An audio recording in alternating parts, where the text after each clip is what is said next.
Hey, I'm Decathlon Gamer, and welcome back to Pro Cycling Manager 2021. This is our first look. We're on episode number 2. You can see as we make our way through this one, it's stage 4. We're continuing on with the Dauphine, so we're doing our single race to get this look. We're still riding with Cofidis. It's stage 4 of 8 in that race. Morin is actually the first rider out on course, as he is somebody who is, not great. One thing I've noticed, subtle difference here in the game, is there's now a very clear indicator. The color difference used to be so much more subtle between the dark and light on your checkered banner, as in how far you have to go to complete the stage. It does look like they've also changed the mechanics around effort.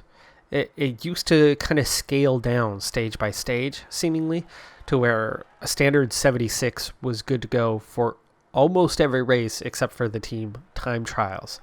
It's going to be that much trickier to find the balance. How much effort do you need to put into your riders? Because you can see we're in the mid 80s and we have tons of energy remaining and just the finish to come. 1K from that. I think we can push 99 all the way to the red bar present for an attack.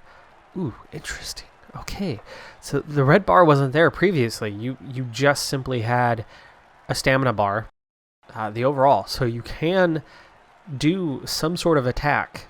Okay, well, we'll keep on our eye on that. So they have rebalanced the time trial a little bit.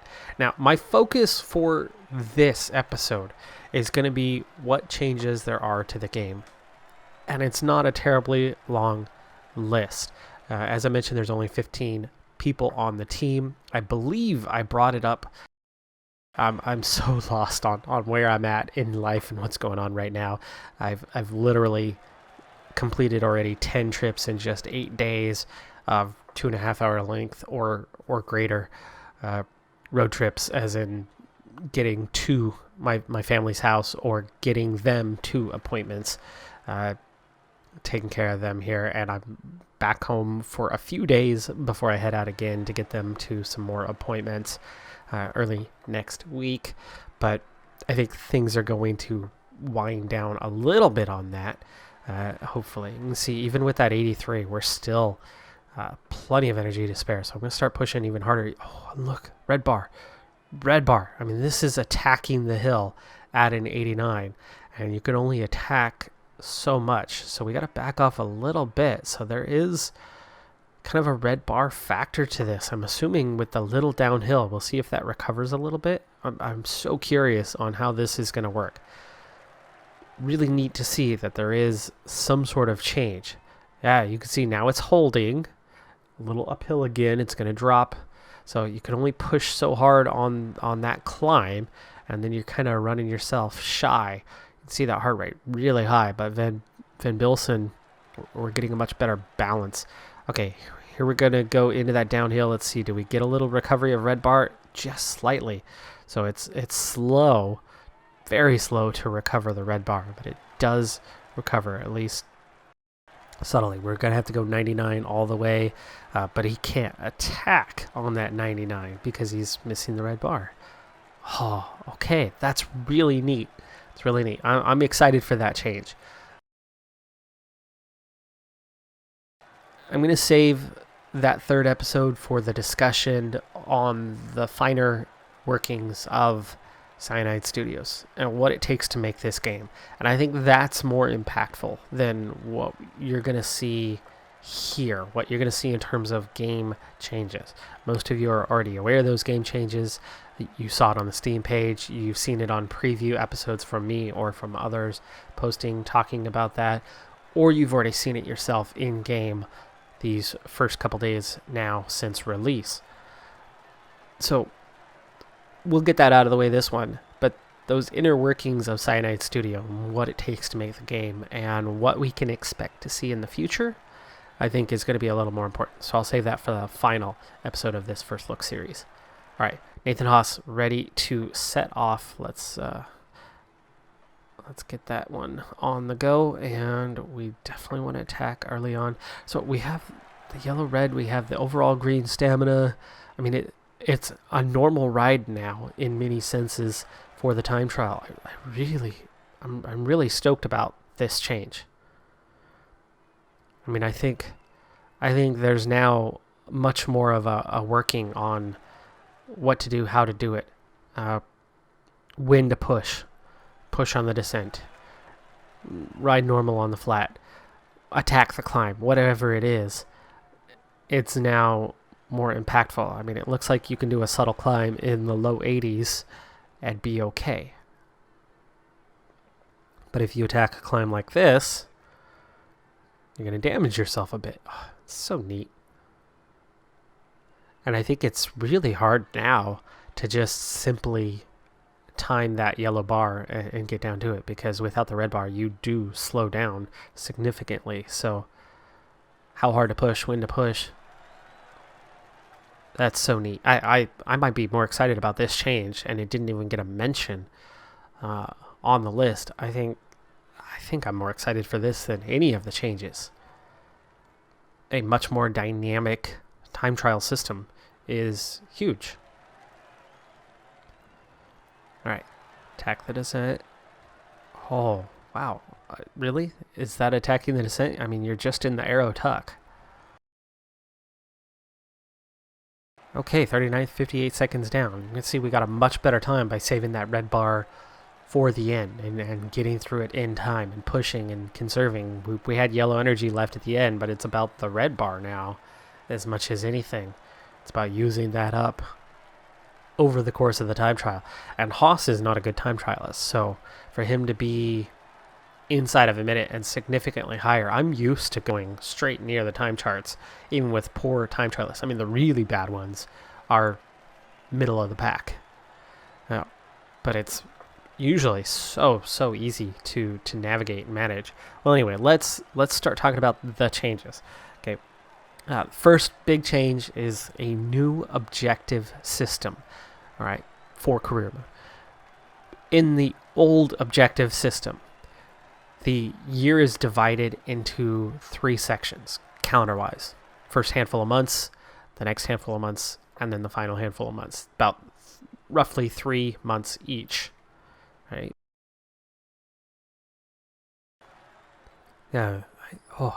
I'm so in love with this system. Anyway, I'm so distracted by it. I'm in awe at the moment. I'm discovering the game as we go along here. Well, anyway, the old system, right? 3 sections, and you got to choose one objective for each section for your leaders, for your main riders, and then everybody else would have that support system in place where you're riding along and trying your best to mimic that of the leaders. And wow, let's see, Peloton here, much better off and not hurting too bad at this point as we're pushing 87. That's like a slow burn on the red bar. I think that's good. Anyway, the new system, no calendar setup, no management in that sense. Now it's coming down to, and we'll back off, save that red bar here through this sector. 25 seconds down. Yes, much better on where he's at, and we have plenty of red bar left still to finish things off. I think that's the big look now, is saving some attack.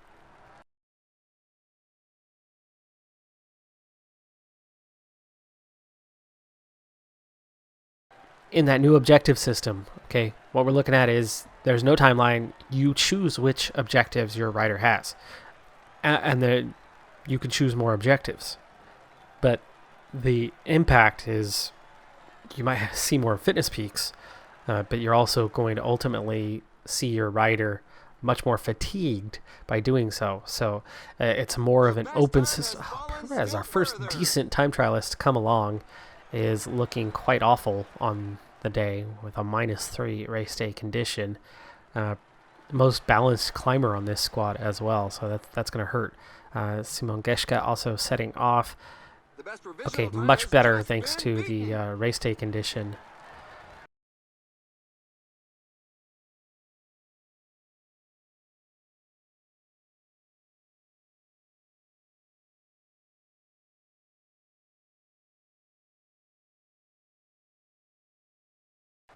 Okay, Perez, yeah, minute 22. That didn't quite work out.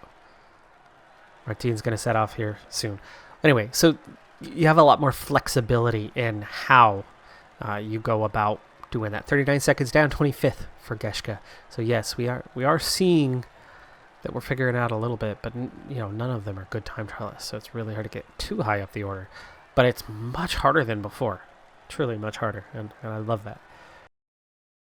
Next thing, and this is the big feature that they are advertising, and I absolutely hate it as a primary feature.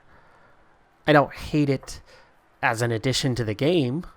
I don't mind having it there in any way, shape, or form. But for this to be the big feature of PCM 21, for me, is absolutely devastating. And that is Euro Championships. So they've brought the European Championships into the game. And it can be a game changer, and I haven't seen yet how it's going to affect modding.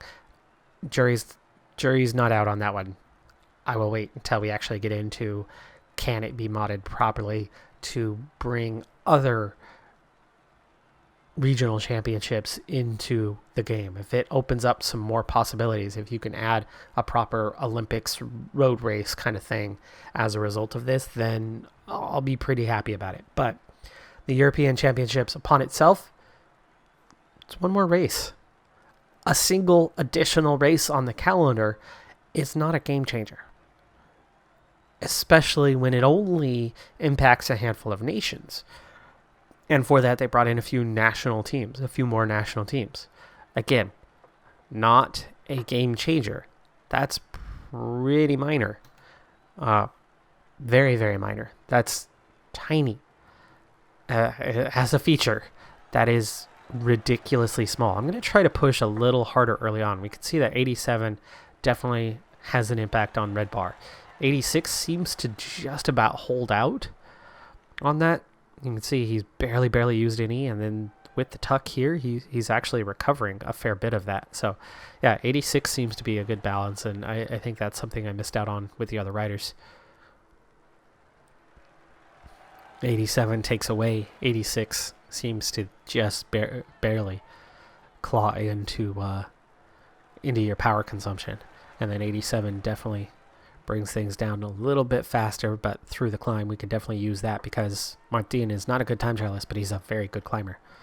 So he can gain a lot of time right now through this sector as we're very much going uphill at just under 7% on the gradient. So as we approach the first time check, I would think Martin should have a pretty decent time here, but he will be a bit down because climbing is definitely only part of this stage and not the end-all be-all. Yeah, 45 seconds down, but not too bad of a time. And with that final climb, he might make up a little bit more. But again, he's about 10 points below where Geschke is as a time trialist, and we can see the impact of that. Okay, minute 14. Not quite what I was hoping that he would get, but considering it's third best on team, and he's just about the worst time trialist on the team, then that makes up for it a little bit.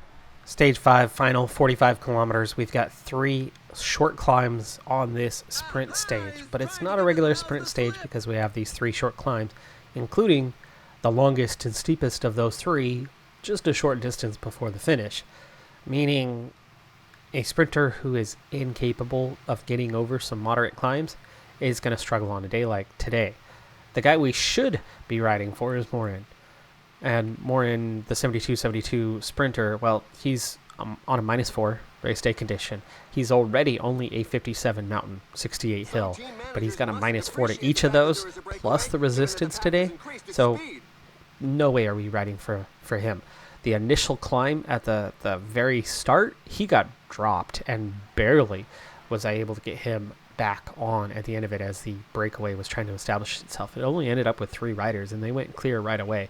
But you can see there's already a split in the field, 60 riders off the back, so that's the circumstances as we now ride into the final 30K. We've got to navigate these couple of hills, and then we'll go from there. As we approach the last 30K and our 2 hills to go at the gap down to a minute 20, let's go ahead and talk about the next new feature.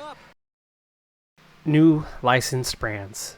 Now, for some people, that's huge, especially if you are a cyclist and you care about the equipment that you ride, pay attention to the equipment that others ride. For me, that's not a thing. For me, it's about the riders, it's about the teams, the equipment they're on, well, the equipment I'm on. If you've seen my Zwift series, you know that there's nothing fancy about what I'm riding. So for me, it's not a big deal at all. You can see how Morin definitely not going to make it to the end. Plus, as somebody who regularly uses mods, really does not impact me as we are now into the final 18K. It's still 58 seconds to those riders out front. We are going to have to set up a sprint train and try to set ourselves up, and I think now is the time to do that because we're 5K away from the summit. We're going to want that punchiness. We need to figure out who we're going to ride for and how. Of course, we're going to get Guillaume Martin at the back of that, but Geschke, probably the guy we're going to ride for because he is a decent climber and punchy and can sprint a bit. Perez, the other one, great acceleration, good flat rating, but not much of a climber, so he's going to have to go early. Nathan Haas, actually not a bad choice there. So let's get Haas. Peloton in poor condition, and then Van Bilsen out front. Sounds good. All right, Van Bilsen is going to have to push early because he is one of our furthest riders back down the line. We don't want these guys dropping back too fast. Okay, one of the big features for me is that the quick sims are more realistic now. So they've worked on what you get out of those quick sims. And I think I pushed a little too hard here with Peloton. I'm a little distracted. I'm multitasking right now and not just focused on gameplay. That's okay. It's just a preview build. It's not our actual game. I will not be riding with or for Cofidis. Perez, Geschke, Martin ready to go for the end. Set these guys to auto. Marine way down the hill. Van Bilsen, he's already set to auto. And there's Peloton right there. Let's see if he can grab onto the back. Give us some sort of barrier from the other teams. So let Haas get us through the descent at the least before we go on to Perez, because we do need to be set with just 9K to go. It's quite a bit of coverage with only one lead-out guy for Geschke. Peloton is recovering, so that's good. In fact, I'd love to get him back up front, so let's see if he can squeeze his way up there to get a second go and lead out Perez, then Geschke. Haas gets a little separation. Peloton's going to have to chase him down. But luckily we are following Tim Vellens on that. Alright, Peloton, 3.5K. He does not have the ability to attack. No, he does slightly now. Haas is still out front, by the way. 2.4K, that's time to get the move going, especially with the downhill. Perez, 1.5. Yes, this is good lead out time. And final kilometer, Geschke attacking out Martin. We need to get him to attack as well. We're in a very strong position, but we are not good sprinters. Can we at least get a podium? I think we're looking at 4th place for Geschke. Ewan, Cavendish, Hagita. Geschke grabs 4th, so close to grabbing a few seconds. Small group though, just 36 riders, so quite a few will lose some time. We'll see if we can move back up the order after our poor time trial performance in stage number 4. Stage 6, we begin the first of 3 climbs already into the last 50 kilometers as we get that underway. We're going to have to very quickly get into gels for a couple of these guys. Peloton went to get water. Got held up on his way back. He should have been back. I was trying to time it late so we'd only have to get water a single time down the stretch here. And unfortunately, Peloton getting caught up in the group is going to end up missing out. He'll probably get dropped here. We're looking at 135 riders and counting already coming down. Breakaway of 4 riders. 2 minutes on the gap. They've got a decent little gap, but with the climbing ahead of us, that's probably not going to hold up terribly well. We can see these guys were dropping back, but they're doing okay holding their place for now. I'm not worried about our position until the next climb, as long as we don't get dropped. And we are seeing back here a little bit of danger. Nathan Haas, first one out the back. He is not a very good climber. We're just gonna have to set him to auto. There's no way he's getting back up there. Got dropped before Morin. That's pretty sad. There's the top. Love those updated new banners. Speaking of new things, we have 2 new features yet to cover. 1, more realistic weather. I'm excited for this one. I wasn't too excited at first, but from what I understand, I've heard hints that there are now, I've seen it in the Tour de France game. I haven't seen it here yet, but I've seen that there are now like crosswind sections, which is a phenomenal addition. I think that's really, really fantastic that they've done that. Van Bielsen hanging on these guys back up into their positions at the front. Gil Martin a little tired after that first climb. That was a pretty steep and pretty high pace category 2. This climb, much bigger. I expect the pace is going to be a bit slower on this one. But we'll see. We'll see if that's actually the case. But yeah, that weather, if that's the case, if they do have the crosswinds in here, that's going to be neat. And I have heard that weather conditions are going to be more realistic in terms of strategy, in terms of what you would expect in the desert versus what you would expect in the forest versus what you would expect in summer or early spring, those kind of things. So races are going to have more realistic. Also, the day-to-day weather of a tour. Yes, it can vary as you go along the tour, but it doesn't vary wildly. You don't have pouring rain one day and then extreme heat the next. It goes in waves. It goes in stages. Van Bielsen is not going to last long here. Let's go ahead and get him covered off. Geschke, let's go ahead and push that hair a bit harder. Same with Perez. And I think Perez may need to protect Gil Martin here in a second. He also needs to push just slightly harder. 125 left at the front. Van Bielsen is dropping. Go ahead and let him go as well. There's that breakaway that I told you, probably not enough gap. Perez, go ahead and gel up. This is the big climb of the day, that final category 3, I believe. At that point, Martin might be alone. Try to conserve for him as much as we can.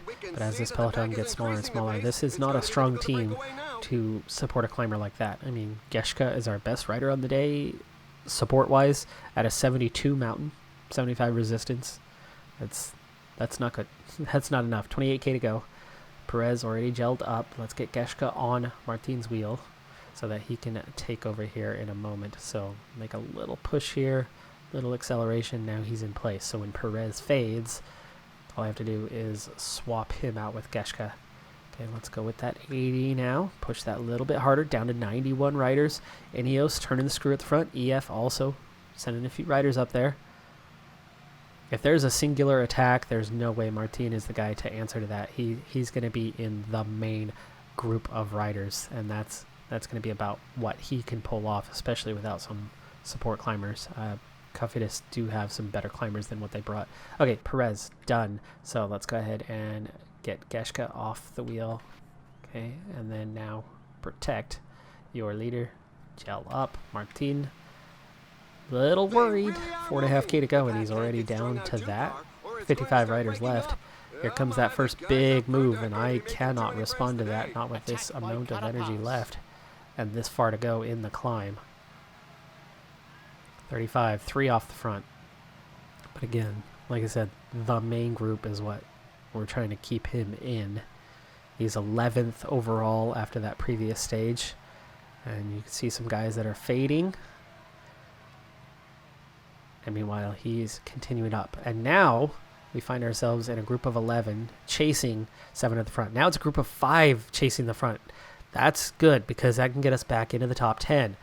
Yellow jersey wearer, Schachmann, right there, just ahead of us. And it looks like we might link up with him. Martin just hanging on. We did right. We did right. He's where he belongs in this field. He'll hang on over the top. He'll get a chance to recover quite a bit on the descent. Now Geschke back here. Just hanging on. It looks like he might get dropped by that group. Perez also further back down the road. Those guys are not going to be there in support. They have not made a proper connection, but the game has given a proper connection thanks to Hugh Carthy trying to bridge that gap solo-wise. And they gave it to him. So now we're in the main chase group, 11 riders. There are Shockman and Koos in between us and the front 5, which is Carapaz, Caruso, Moss, Bilbao, Ciccone. Okay, last update for PCM 21 to go over, and that is improved Peloton behavior. I haven't given much more detail than that. I do know that the cornering that we talked about in one of the early stages last time is part of that improved Peloton behavior, meaning the cornering. You can see how the cornering here, they're moving out to in a bit, and they don't have that static line, the awkward static line the way they used to. So I do like that the cornering system is much more dynamic than before. We're seeing a big acceleration here from Carthy. Let's go ahead and respond on that. We have our gel for this final climb, so that's a good thing. And we also have a decent amount of recovery as we begin said climb. 4K to this little category 3, and we're seeing a move. We're seeing an attack here. I don't want to attack, but shoot. I didn't want to get dropped either. Those guys blasting their way through. Trying to go steady. With us, Vingegaard, Pols, Van Hoyke, Carthy, after the work he did earlier, struggling. We're going to move past him and make our way back into this group and then ease off. Okay, now it's just 13. 5 left at the front. They have a huge gap, but we're still riding for 6th place right now, which is good position for a rider of this ability. Let's go ahead and gel up, 4.7K. Things ease off for a moment, but then we turn the corner and go up again. 3.7K. Martin getting caught up by Uran. Pols, Van Hoyke have recovered. Rosa, Shockman, Martin, Hindley, Koos, Vingegaard, Higuita in the group. 1K. We're moving our way up this group. Those guys are in attack mode right now, so I can't just sit on. We'll get dropped pretty quickly there. 1K to go. Now we can sit on. 1K to go. Love those new banners. I know I've said it a few times, but big fan. Caruso. Carapaz. Ciccone. 1, 2, 3. 4th and 5th. The others that were with them, dropping them back a little bit. Bilbao. Moss.